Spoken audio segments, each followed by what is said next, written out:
going to do some natural forms and also use things, just basic things like you can use on gel plate, like this sort of plasticky stuff with things, ridges.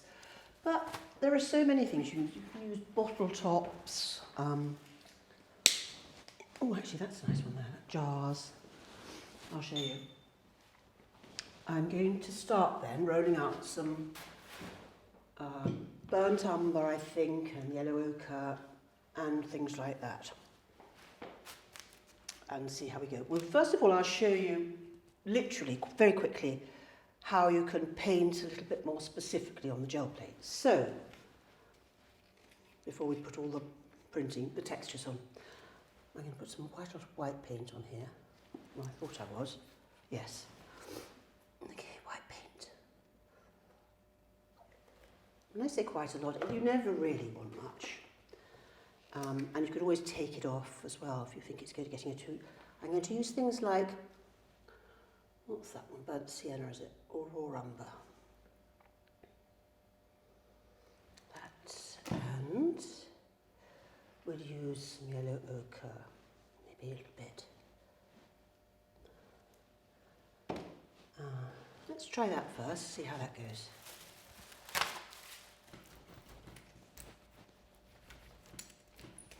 Swirl it round on here.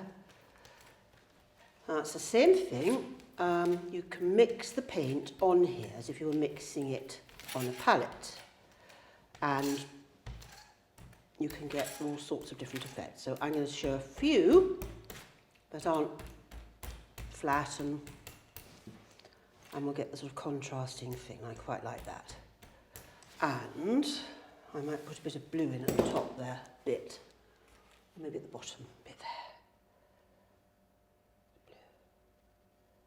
Blue. Go easily with the paint. Where's my small roller? Here.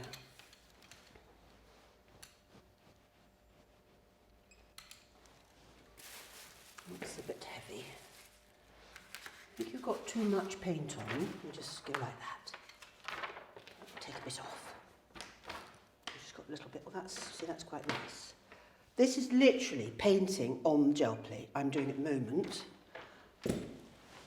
Now, if you wanted to, one of the experiments you can use is to draw into the acrylic.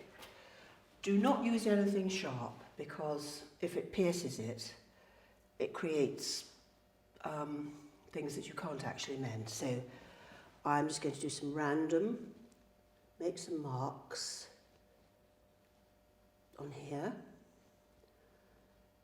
I like those. The paint's mixing in with them, like that. Texture. This is just with a dry paintbrush. I say be careful what you use, nothing sharp.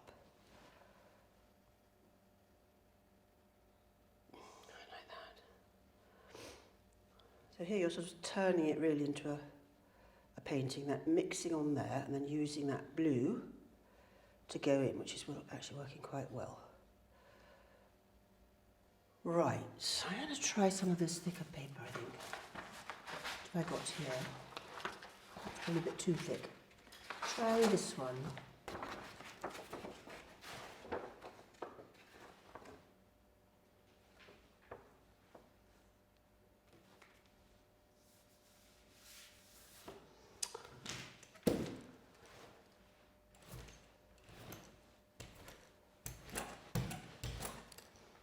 I'm hoping to get about 2 prints out of this. I'm not pressing too hard.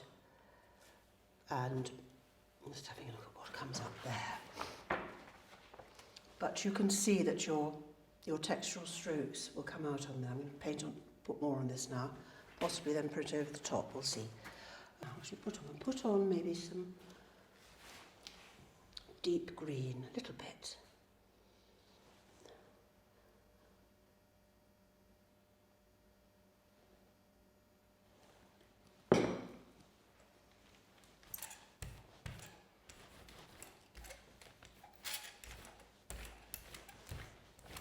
Gosh, that is deep, isn't it?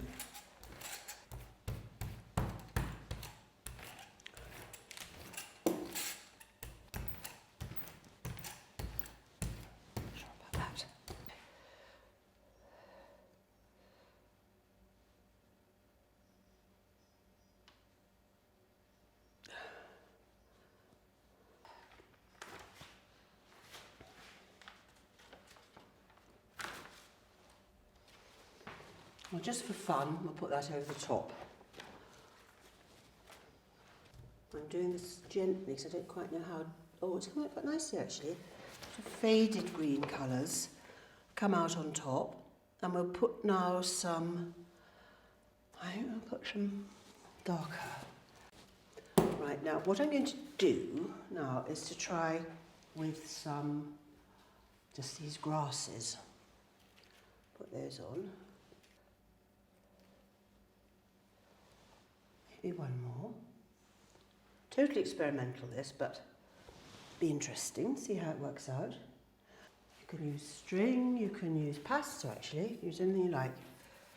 Just to create a sort of, mine is going like that diagonally. No, I don't think I want that bit on, perhaps I do. No, that can go on its side. Okay, now I want a piece of paper for the top. And press down. Could find there's some bits on the plate, but that won't matter.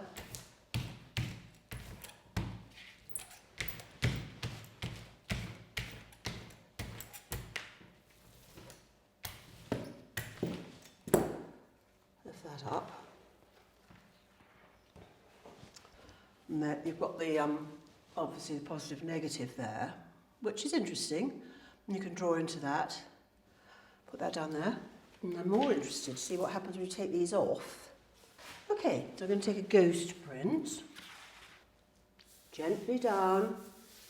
And gently press it down. And then you get a much fainter... That's quite interesting though, you get a much fainter print. Do one more. I'll just put a bit of that cheap paper down. Get rid of that, try another experiment. Oh, I say, I like that. See, this is the sort of thing I really like. You get most amazing patterns when you're cleaning the paint, which I actually prefer to the original.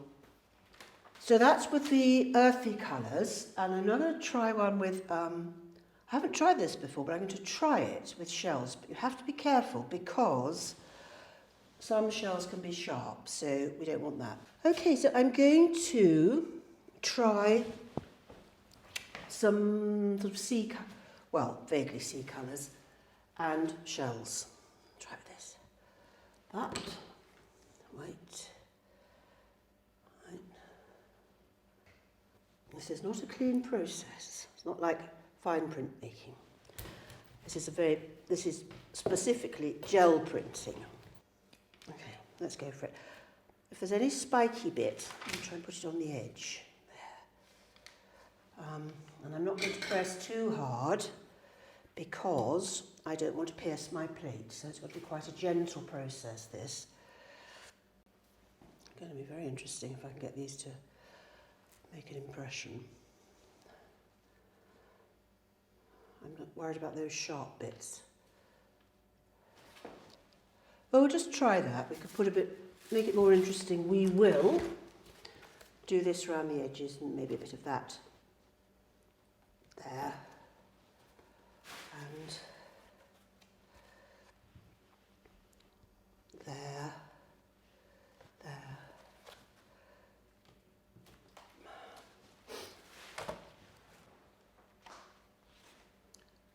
And I'm very wary about these shells being pressed in too hard, so I'm going lightly. I'm not actually rolling on them. I don't want to wreck my print, but I am going to give them quite a lot of pressure. It may not work, but we'll try it.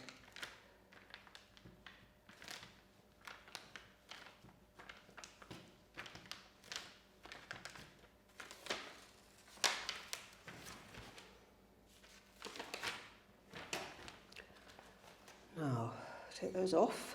It has worked to a certain extent. That off. That off. That off. That off. And that off. Because I don't think we may not have time for that. So, I'm going to put that one down there. That one down there. Okay.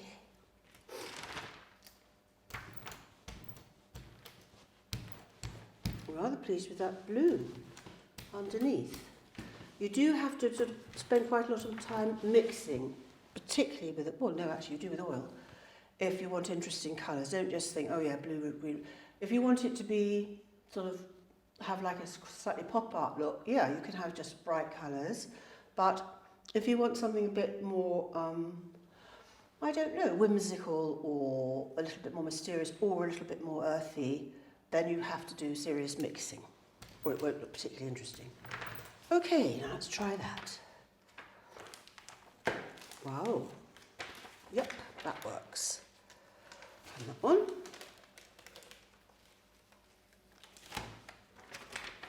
So what you can do with those is you could also get now white chalk or anything like that and work with, not trying to disguise the print. It's to make it look more interesting, more mixed media. So you could use white chalk, you could use charcoal, thick and thin lines. And this one here actually, make the most amazing border to a piece, if you were doing a piece on, a rather graphic piece on the sea or water. I think that would work really well as a border. So there are some examples. We've done the backgrounds, just with pure colour. I've done fairly vibrant backgrounds. So if you want to do something quite graphic or very, very sort of in your face and bright and with a lot of impact, brightish colours, and then darker textures on top. And then for the slightly more subtle colours I've used here, for the grasses, and, well, that's more grasses, that one and that one. Now with any of these, you can do what you like with them. You could paste them onto a big board and then work on top of the whole thing. So you can use any medium. What I would do is I would first coat it with PVA, because it's acrylic paint.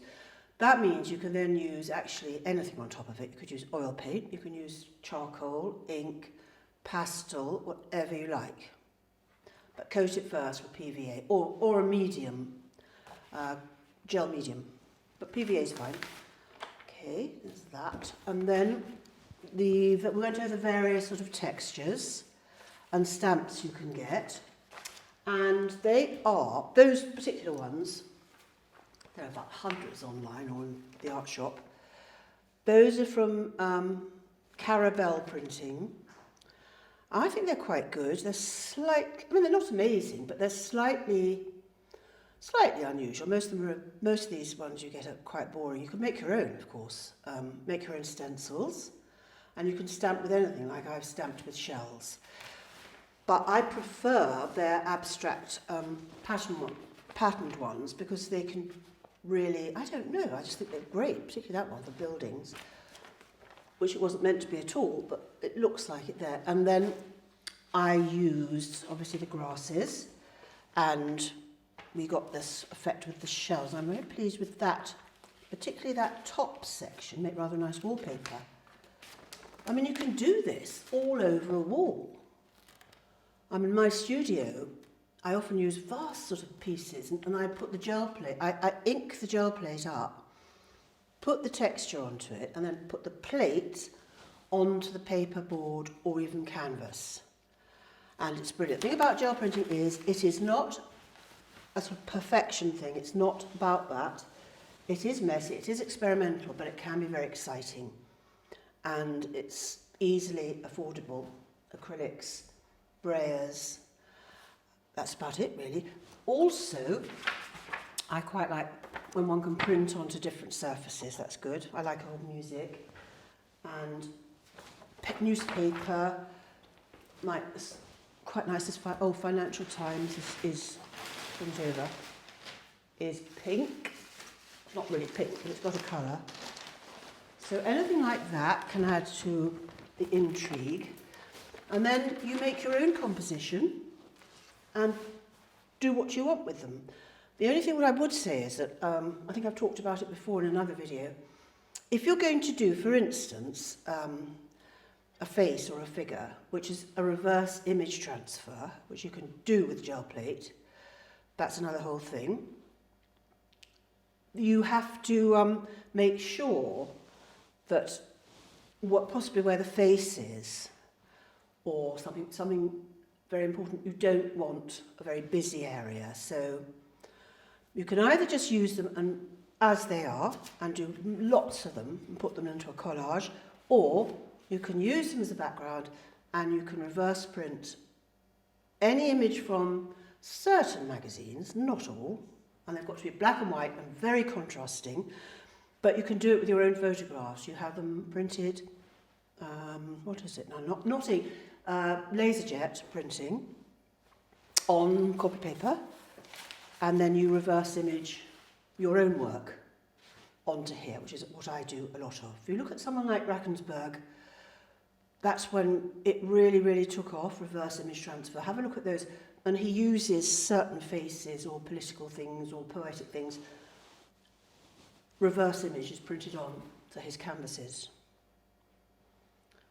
And it's messy.